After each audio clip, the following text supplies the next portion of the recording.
Hello friends, piece ಕಿಚನ್ಗೆ ತಮಗೆಲ್ಲರಿಗೂ ಸ್ವಾಗತ. ಸಾಯಂಕಾಲ ಚಹಾ ಟೈಮಿಗೆ ಏನಾರು ತಿನ್ನಬೇಕಪ್ಪ ಅಂತ ಅನಿಸ್ತಂದ್ರೆ ಈ ಸಾಂಪ್ರದಾಯಿಕವಾದಂಥ ಕೋಡ್ಬಳೆ ರೆಸಿಪಿನ ಒಂದ್ಸರಿ ಟ್ರೈ ಮಾಡ್ಬೋದು. ಇದಕ್ಕೆ ಉಕ್ಕರಿಸಿದ ಕೋಡ್ಬಳೆ ಅಂತ ಕರೀತಾರೆ. ಮಾಡೋದು ಬಹಳ ಸಿಂಪಲ್ ಐತಿ. ಅಕ್ಕಿ ಹಿಟ್ಟಿಂದ ಮಾಡುವಂಥ ಒಂದು ರೆಸಿಪಿ ಇದೆ ಮತ್ತು ತಿನ್ನಕ್ಕೆ ಮಾತ್ರ ಭಾಳ ರುಚಿಯಾಗಿರ್ತೈತಿ. ಒಂದು ಅರ್ಧ ಬಟ್ಲಷ್ಟು ಹಸಿ ಕೊಬ್ಬರಿನ ಮಿಕ್ಸಿ ಜಾರಿಗೆ ಹಾಕಿ ಒಂದು ಸ್ವಲ್ಪ ನೀರು ಹಾಕ್ಕೊಂಡು ಇದನ್ನು ಸಣ್ಣಗೆ ರುಬ್ಬಿ ತೊಗೋತೀನಿ. ಇಲ್ಲಿ ನಾವು ಹಾಲು ಸೋಸಿ ಸಪ್ರೇಟ್ ಮಾಡೋ ಅವಶ್ಯಕತೆ ಏನಿಲ್ಲ. ಇದನ್ನ ಈಗ ಒಂದು ಪಾತ್ರೆ ಒಳಗೆ ತೆಗೆದು ಹಾಕಿ ಇಟ್ಕೋತೇನೆ. ಆಮೇಲೆ ಒಂದು ಪಾತ್ರೆಗೆ ಒಂದು 2 ಕಪ್ಪಷ್ಟು ನೀರು ಮತ್ತು 1 ಕಪ್ಪಷ್ಟು ನಾವು ಡೈಲಿ ಹಾಲು ಏನು ಯೂಸ್ ಮಾಡ್ತೀವಲ್ಲ ಮನ್ಯಾಗ ಆ ಹಾಲು ಹಾಕ್ಕೊಂಡೇನಿ. ಆಮೇಲೆ ರುಬ್ಬಿರುವಂಥ ಕೊಬ್ಬರಿನ 1 ಕಪ್ ಅಷ್ಟು ಐತಿ, ಅದನ್ನು ಹಾಕ್ಕೊಂಡೇನಿ. ಆಮೇಲೆ ಇದನ್ನ ಒಂದ್ಸರಿ ಚಲೋ ತಂಗೆ ಮಿಕ್ಸ್ ಮಾಡಿಕೊಂಡು ರುಚಿಗೆ ತಕ್ಕಷ್ಟು ಉಪ್ಪು, 1 ಟೀ ಸ್ಪೂನಷ್ಟು ಜೀರಿಗೆ ಹಾಕಿ ಇನ್ನೊಂದು ಸರಿ ಚಲೋ ತಂಗೆ ಕೈ ಆಡಿಸ್ಕೋಬೇಕು. ಇದು ಕುದಿಯೋಕ್ಕೆ ಸ್ಟಾರ್ಟ್ ಆದಮೇಲೆ ಇದಕ್ಕೆ ನಾನು ಒಂದು 2.5 ಕಪ್ಪಷ್ಟು ಅಕ್ಕಿ ಹಿಟ್ಟು ತೊಗೊಂಡೇನಿ. ಅಂದರೆ 2 ಕಪ್ ನೀರು, 1 ಕಪ್ ಹಾಲು, 1 ಕಪ್ ಕೊಬ್ಬರಿ ಹಾಲು ಹಾಕ್ಕೊಂಡೇನಿ. 2.5 ಕಪ್ಪಷ್ಟು ಅಕ್ಕಿ ಹಿಟ್ಟು ತೊಗೊಂಡೇನಿ.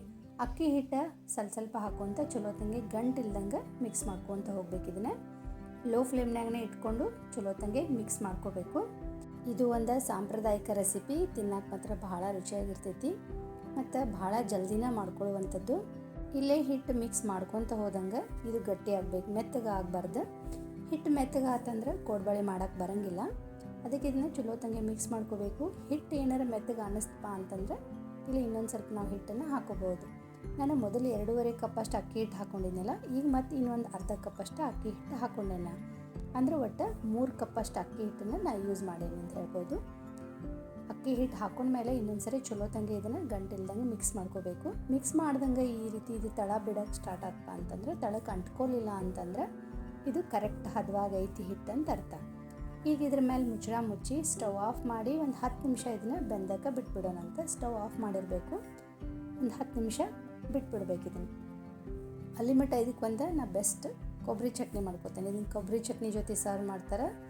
ಸ್ವಲ್ಪ ಕೊಬ್ಬರಿ, ಪುಟಾಣಿ, ಹಸಿಮೆಣಸಿನ್ಕಾಯಿ, ಬೆಳ್ಳುಳ್ಳಿ, ಅಲ್ಲ, ಜೀರಿಗೆ, ಉಪ್ಪು, ಕರಿಬೇವು, ಕೊತ್ತಂಬರಿ, ಸ್ವಲ್ಪ ಹುಣಸೆಹಣ್ಣು, ಒಂದು ಸ್ವಲ್ಪ ಸಕ್ಕರೆ ಹಾಕ್ಕೊಂಡು ಸ್ವಲ್ಪ ನೀರು ಹಾಕ್ಕೊಂಡು ಗ್ರೈಂಡ್ ಮಾಡಿಕೊಂಡ್ರೆ ಕೊಬ್ಬರಿ ಚಟ್ನಿ ರೆಡಿ ಆಯ್ತು ನೋಡಿರಿ. ಇದಕ್ಕೆ ಒಗ್ಗರಣೆ ಹಾಕೋ ಅವಶ್ಯಕತೆ ಇಲ್ಲ. ಇದು ಹಿಂಗೆ ತಿನ್ನಕ್ಕನ ಭಾಳ ರುಚಿಯಾಗಿರ್ತೈತಿ.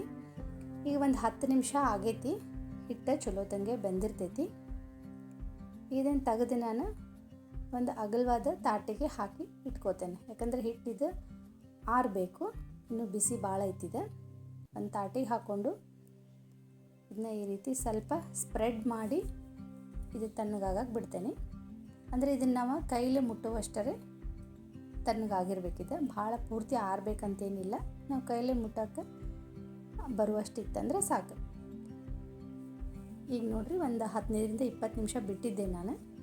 ಈಗ ನೀವು ಬಿಸಿ ಐತಿ, ಆದರೆ ಕೈಲೇ ಮುಟ್ಬೋದು. ಈ ರೀತಿ ಮಿಕ್ಸ್ ಮಾಡ್ಕೊತ ಇದನ್ನು ನಾದಬೇಕಿಲ್ಲ. ಇದಕ್ಕೆ ನೀರಿನ ಅವಶ್ಯಕತೆ ಏನಿರೋಂಗಿಲ್ಲ. ನಾದೋ ಮುಂದೆ ಮೆತ್ತಗೆ ಇರ್ತೈತಿದೆ. ಇದೇ ರೀತಿ ಮಿಕ್ಸ್ ಮಾಡ್ಕೊತ ಇದನ್ನು ನಾವು ಹಿಟ್ಟು ಚಪಾತಿ ಹಿಟ್ಟೆಲ್ಲ ನಾದ್ತೇವಲ್ಲ ಆ ಹಿಟ್ಟಿನ ಹದಕ್ಕೆ ಈ ರೀತಿ ನಾದ್ಕೊಂಡ್ರೆ ಆಯಿತು. ಇಷ್ಟು ಗಟ್ಟಿ ಇರಬೇಕಿದು. ಮೆತ್ತಗೆ ಆತಂದ್ರೆ ಕೋಡ್ಬಳೆ ಮಾಡೋಕ್ಕೆ ಬರೋಂಗಿಲ್ಲ. ಅದಕ್ಕೆ ಹಿಟ್ಟು ಕರೆಕ್ಟ್ ಅಳತೆ ಒಳಗೆ ಹಾಕೋಬೇಕು. ನಾನು ಒಂದು 3 ಕಪ್ಪಷ್ಟು ಅಕ್ಕಿ ಹಿಟ್ಟನ್ನ ಇದಕ್ಕೆ ಯೂಸ್ ಮಾಡೇನಿ. ಈ ರೀತಿ ಮಿಕ್ಸ್ ಮಾಡ್ಕೊಂಡ್ಮೇಲೆ ಈಗ ಕೈಗೆ ಸ್ವಲ್ಪ ಎಣ್ಣೆ ಹಚ್ಕೊಂಡು ಇದನ್ನು ಒಂದು ಮೀಡಿಯಮ್ ಗಾತ್ರದ ನಿಂಬೆಹಣ್ಣಿನ ಸೈಜಿಗೆ ಉಳ್ಳಿನ ಮಾಡಿ ಇಟ್ಕೋತೇನೆ. ಅಂದ್ರೆ ಒಂದೇ ಸರಿ ಉಳ್ಳಿ ಮಾಡಿ ಇಟ್ಕೊಂಡ್ರೆ ಕೋಡ್ಬಳೆ ಮಾಡೋಕ್ಕೆ ಈಸಿ ಆಕೈತಿ ಮತ್ತು ಜಲ್ದಿನೂ ಮಾಡ್ಬೋದಂತೆ. ಈ ರೀತಿ ಮೀಡಿಯಮ್ ಗಾತ್ರದ ನಿಂಬೆಹಣ್ಣಿನ ಸೈಜಿಗೆ ಉಳ್ಳಿ ಮಾಡಿ ಇಟ್ಕೋತೇನೆ. ಇಷ್ಟು ಉಳ್ಳಿನೂ ಒಂದೇ ಸಾರಿ ಮಾಡಿ ಇಟ್ಕೋಬೋದು. ಈ ರೀತಿ ಉಳ್ಳಿ ಮಾಡಿ ಇಷ್ಟು ಒಂದೇ ಸರಿ ಉಳ್ಳಿ ಮಾಡಿ ತೊಗೊಂಡೇನೆ ನಾನು. ಈಗ ಇದರಿಂದ ಕೋಡ್ಬಳೆನ ಮಾಡೋಣಂತ. ಈಗ ನಾವು ಹೊರಗಡೆ ಎಲ್ಲ ಅಂಗಡಿ ಒಳಗೆ ತೊಗೋತೇವಲ್ಲ ಕೋಡ್ಬಳೆ, ದಪ್ಪಗೆ ಸಣ್ಣ ಆ ರೀತಿನ ಇದನ್ನು ಮಾಡ್ಕೊಬೋದು. ಈ ರೀತಿ ಹೊಸದು ರೌಂಡ್ ಶೇಪ್ನ ಮಾಡಿಕೊಂಡ್ರೆ ಕೋಡ್ಬಳೆ ರೆಡಿ ಆಗ್ತೈತಿ. ಆಮೇಲೆ ಭಾಳ ತೆಳ್ಳಗೆ ಮಾಡಬಾರ್ದು ಇದನ್ನು. ಯಾಕಂದರೆ ಇದು ಉಕ್ಕರಿಸಿದ ಕೋಡ್ಬಳೆ ಹಿಟ್ಟು ಹಸಿ ಹಿಟ್ಟು ಇರೋದ್ರಿಂದ ಇದು ಭಾಳ ಸಣ್ಣ ಮಾಡಿದ್ವಿ ಅಂತಂದ್ರೆ ಕರಿಯುವಾಗ ಹೊತ್ತು ಬಿಡ್ತೈತಿ. ಇದಕ್ಕೆ ಒಂದು ಸ್ವಲ್ಪ ದಪ್ಪ ಸೈಜನ್ನೇ ಇರಬೇಕಿದನ್ನು. ಈ ರೀತಿ ಕೋಡ್ಬಳೆ ಒಂದೇ ಸಾರಿ ಮಾಡಿ ಇಟ್ಕೊಂಡು ಕರಿಬೋದು, ಅಂದರೆ ಜಲ್ದಿ ಆಗ್ತೈತಿ. ನಾನು ಇಷ್ಟೂ ಇದೇ ರೀತಿ ಒಂದೇ ಸರಿ ಮಾಡಿ ತೊಗೊಂಡೇನೆ. ಈಗ ಎಣ್ಣೆ ಕಾಯಕ್ಕೆ ಇಟ್ಕೊಂಡೇನಿ. ಎಣ್ಣೆ ಒಂದ್ಸರಿ ಕಾದ್ಮೇಲೆ ಹೈ ಫ್ಲೇಮ್ನಾಗನೇ ಇಟ್ಟು ಕರಿಬೇಕು. ಇದನ್ನು ಲೋ ಫ್ಲೇಮ್ನಾಗ ಅಥವಾ ಮೀಡಿಯಮ್ ಫ್ಲೇಮ್ನಾಗ ಇಟ್ಟು ಕರಿಬಾರ್ದು. ಹೈ ಫ್ಲೇಮ್ನಾಗನೇ ಇಟ್ಟು ಕರಿಬೇಕು. ಹಸಿ ಇರೋದ್ರಿಂದ ಲೋ ಫ್ಲೇಮ್ ಅಥವಾ ಮೀಡಿಯಮ್ ಫ್ಲೇಮ್ನಾಗ ಇಟ್ಟು ಕರೆದ್ರೆ ಜಲ್ದಿ ಕರಿಯೋಂಗಿಲ್ಲ ಮತ್ತು ಜಾಸ್ತಿ ಎಣ್ಣೆ ಹಿರ್ಕೋತಾವೆ. ಅದಕ್ಕೆ ಹೈ ಫ್ಲೇಮ್ನಾಗ ಇಟ್ಟು ಕರೆದ್ರೆ ಎಣ್ಣೆನೂ ಹಿರ್ಕೊಳ್ಳೋಂಗಿಲ್ಲ ಮತ್ತು ಚಲೋದಂಗೆ ಫ್ರೈ ಆಗ್ತಾವೆ. ಈ ರೀತಿ ಹೊಳ್ಳಾಡ್ಸ್ಕೋತ ಎಣ್ಣೆ ಒಳಗೆ ಹಾಕಿದ ಮೇಲೆ ಮ್ಯಾಲೆ ಬಂದು ಅಂತಂದ್ರೆ ಅವಾಗ ಇದನ್ನು ತಿರುವಿ ಹಾಕಬೇಕು. ಹೊಳ್ಳಾಡ್ಸ್ಕೊತ ಗೋಲ್ಡನ್ ಬ್ರೌನ್ ಬರೋ ಮಟನೂ, ಈ ಕಲರ್ ಬರೋ ಮಟನೂ ಚಲೋದಂಗೆ ಕರೆದು ತೊಗೋಬೇಕು. ಜಾಸ್ತಿ ಎಣ್ಣೆನೂ ಹಿರ್ಕೊಳ್ಳೋಂಗಿಲ್ಲ ಮತ್ತು ತಿನ್ನೋಕೆ ಮಾತ್ರ ಬಹಳ ರುಚಿಯಾಗಿರ್ತಾವೆ.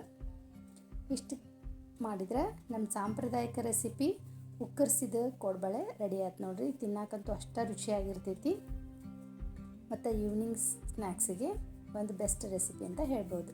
ನಾವು ಉಳಿದಿದ್ದನ್ನು ಇದೇ ರೀತಿ ಕರೆದು ತೊಗೊಂಡೇನಿ. ಇದನ್ನು ನಾವು ಕೊಬ್ಬರಿ ಚಟ್ನಿ ಜೊತೆ ಸರ್ವ್ ಮಾಡ್ತೇವೆ. ಇಲ್ಲಾಂದ್ರೆ ಮಕ್ಕಳಿಗೆ ಇಷ್ಟ ಆಗಂಗಿಲ್ಲ ಕೊಬ್ಬರಿ ಚಟ್ನಿ ಅಂತಂದ್ರೆ ಟೊಮೆಟೊ ಕೆಚಪ್ ಜೊತೆನೂ ಸರ್ವ್ ಮಾಡ್ಬೋದು.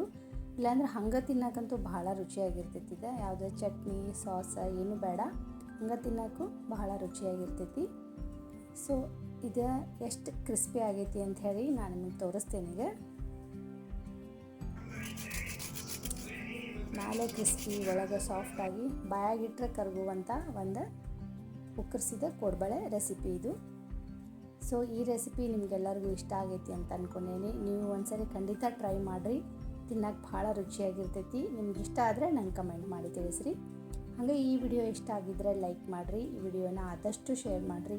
ಇನ್ನಷ್ಟು ಹೆಚ್ಚಿನ ರೆಸಿಪಿಗಳಿಗಾಗಿ ಚಾನಲ್ನ ಸಬ್ಸ್ಕ್ರೈಬ್ ಮಾಡೋದನ್ನು ಮಾತ್ರ ಮರಿಬೇಡ್ರಿ. Thank you.